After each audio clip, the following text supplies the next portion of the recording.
రాఘవ్ చద్దా ఇప్పుడు దేశంలో ఈ పేరు తెలియని వ్యక్తి లేడు. ఎందుకంటే రాఘవ చద్దా గారు క్రేజ్ అట్లాంటిది. మళ్ళా రాఘవ చద్దా గారు ఎప్పుడైతే బీజేపీలో జాయిన్ అయిండో ఒక్కసారిగా రాఘవ చద్దా గారికి ఫాలోవర్స్ అయితే డౌన్ అయిపోతున్నారు. ఏకంగా మిలియన్ కాదు 2 మిలియన్స్ ఫాలోవర్స్ అయితే ఒక్కసారిగా ఆయనకు డౌన్ అయిపోయారు. అండ్ అన్ఫాలో చేస్తున్న వాళ్ళందరూ ఎవరు, ఆయన ఎందుకు అన్ఫాలో చేస్తున్నారు? బీజేపీలో చేయడమే ఆయన చేసిన తప్ప. రాఘవ చద్దా గారు ఇంత ముందుకు ఏ పార్టీలో ఉన్నాడు అని చెప్పి చూసి ఆయన ఫాలో అయ్యారా, లేదంటే ఆయన మాటలు నచ్చి ఫాలో అయ్యారా అనేది ఒకసారి ఆలోచన చేద్దాము.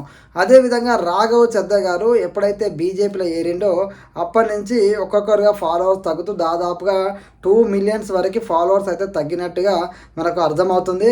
అయితే రాఘవ చద్దా ఎవరు, మనకి ఎప్పటి నుంచి తెలుసు అనేది కూడా మనం ఆలోచన చేయాలి. ఎందుకంటే రాఘవ చద్దా గారు పార్లమెంటు సాక్షిగా ప్రజా సమస్యల గురించి, ముఖ్యంగా రీఛార్జ్ల వల్ల ప్రజలు ఏ విధమైన ఇబ్బందులు ఎదుర్కొంటున్నారు, 28 రోజుల వ్యాలిడిటీ ఇవ్వడం ఏంది, 30 రోజుల డబ్బులు వసూలు చేస్తూ సామాన్యుని మొబైల్ కంపెనీస్ ఏ విధంగా ఇబ్బంది పెడుతున్నాయి, ఏ విధంగా దోచుకుంటున్నాయి అని చెప్పి ఆయన క్లియర్ కట్గా పార్లమెంట్ సాక్షిగా ప్రజా సమస్యల గురించి ఆయన మాట్లాడంగానే ఆయన మాటలు నచ్చి చాలా మంది ప్రజలు అసలు ఈయన ఎవరు అని తెలుసుకోవడం మొదలుపెట్టారు. అదేవిధంగా ఆయన ఫాలో అవ్వడం అయితే మొదలుపెట్టారు.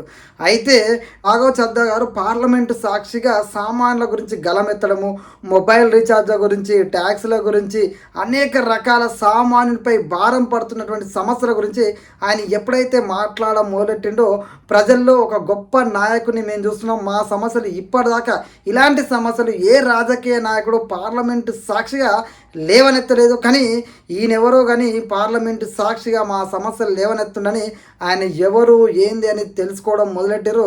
ముఖ్యంగా పార్టీలకు అతీతంగా ఆయన ఫాలో అవడం అయితే మొదలెట్టారు.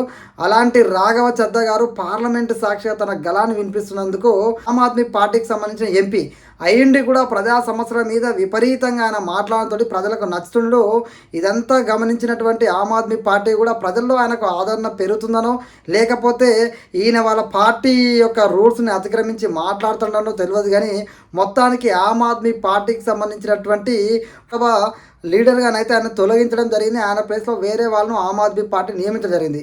ఇదంతా గ్రహించినటువంటి ఆమ్ ఆద్మీ పార్టీకి చెందినటువంటి రాఘవ చద్దా గారు ఆ పార్టీ పెట్టిన దగ్గర నుంచి ఈ రోజు వరకు ఆయన ఆ పార్టీతో ట్రావెల్ అవుతున్నాడు. ఆ పార్టీకి అనేక రకాల సేవలు అందించాడు.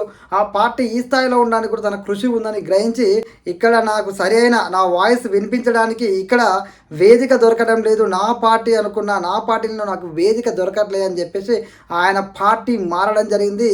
ఏకంగా బీజేపీలో చేరంగానే ఆయనకు 2 మిలియన్స్ ఫాలోవర్స్ అయితే తగ్గిపోయారు. ఒక్కటే ఆలోచన చేయాలి, ఆయనను పార్లమెంట్ సాక్షిగా ప్రజా సమస్యల గురించి మాట్లాడుతుండని చెప్పేసి ఆయన ఫాలో అయ్యారా, లేదు అంటే ఆయన ఆమ్ ఆద్మీ పార్టీ వ్యక్తి కాబట్టి ఆయన ఫాలో అయ్యారా అనేది ఒకసారి ఆలోచించాలి. మనందరం ఒకటి ఆలోచించాలి, ఆయన మాట్లాడుతున్న వాయిస్ నచ్చి ఆయన మనం ఫాలో అయినాం తప్ప ఆయన ఏ పార్టీ వ్యక్తి అని కాదు కదా. ఎందుకంటే రకరకాల వ్యక్తులకి రకరకాల పార్టీలు నచ్చుతాయి, కానీ మన కోసం ఏ నాయకుడు అయితే మాట్లాడుతూ ఆయన ఫాలో అవుతారు. అదేవిధంగా రాఘవ చద్దా గారి వాయిస్ నచ్చి ప్రజా సమస్య ఆయన మాట్లాడుతున్న తీరు నచ్చి ఆయన ఫాలో అయ్యారు తప్ప ఆయన పార్టీ యూజీ కాదు. కానీ ఆయన బీజేపీలో ఏరంగానే ఎందుకు చాలా మంది అన్ఫాలో అవుతున్నారు అనేది ఒకసారి ఆలోచించాలి. ఎందుకంటే ఆయనకు చాలా మిలియన్ల ఫాలో ఉన్నారు, దాదాపు 14-15 మిలియన్స్ ఫాలోవర్స్ ఉన్నారు.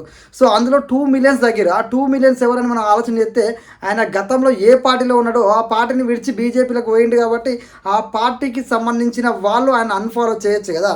అదేవిధంగా బీజేపీ పార్టీ అంటే నచ్చని వాళ్ళు ఆయన అన్ఫాలో చేయొచ్చు కదా. అంతేగాని రాఘవ చద్దా గారు మాట్లాడిన మాటలు చూసి ఆయన ఫాలో అయిన వాళ్ళు ఎందుకు అన్ఫాలో చేస్తారు అనేది ప్రతి ఒక్కరూ ఆలోచన చేయాలి.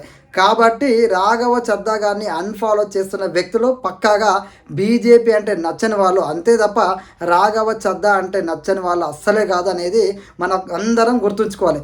రాఘవ చద్దా గారు ఏ పార్టీలో జాయిన్ అవ్వాలి, ఏ పార్టీ తరపున ఆయన పోటీ చేయాలి, ఏ పార్టీ తరపున ఆయన ఉండాలనుకోవడం ఆయన వ్యక్తిగత నిర్ణయం అది. కానీ ప్రజా సమస్యల గురించి ఇంతకుముందుకు ఎట్లా మాట్లాడు ఫ్యూచర్లో ఆ విధంగా మాట్లాడుతారా లేదా అని దాన్ని జడ్జి చేసి ఆ తర్వాత ఫాలో అవ్వనా కావద్దా అనేది నిర్ణయించుకోవాల్సింది ఆయన మాటలు నచ్చి ఆయన సమస్యల మీద పోరాడుతున్న విధానం నచ్చి ఆయన ఫాలో అయిన వాళ్ళు నిర్ణయించుకోవాలి. అంతేగాని ఏదో బీజేపీలో ఏరిండు కదా అని చెప్పేసి అన్ఫాలో చేయడం అనేది మూర్ఖత్వం అవుతుంది. ఎందుకంటే ఖచ్చితంగా ఆయన మాటలు నచ్చి వచ్చిన వాళ్ళు పార్టీలను చూడకుండా వచ్చిన వాళ్ళు కాబట్టి ఆయన బీజేపీలో ఏ రంగానే ఆయన అన్ఫాలో చేస్తున్నారంటే ఖచ్చితంగా వాళ్ళంతా బీజేపీకి సంబంధించిన హేటర్స్ అయి ఉండొచ్చు, లేదంటే బీజేపీ నచ్చని వాళ్ళు అయి ఉండొచ్చు, ఆమ్ ఆద్మీ పార్టీ నుంచి ఈ పార్టీలో ఏరింది కాబట్టి ఆ పార్టీకి సంబంధించిన వ్యక్తులు అయి ఉండొచ్చు. అంతేగాని రాఘవ చద్దా గారిని వ్యతిరేకించి రాఘవ చద్దా గారు బీజేపీలో ఏరంగానే ఫాలో చేస్తుంటే ఆయన నచ్చక కాదు. ఆ విషయాన్ని గుర్తుపెట్టుకోవాలి. మనందరం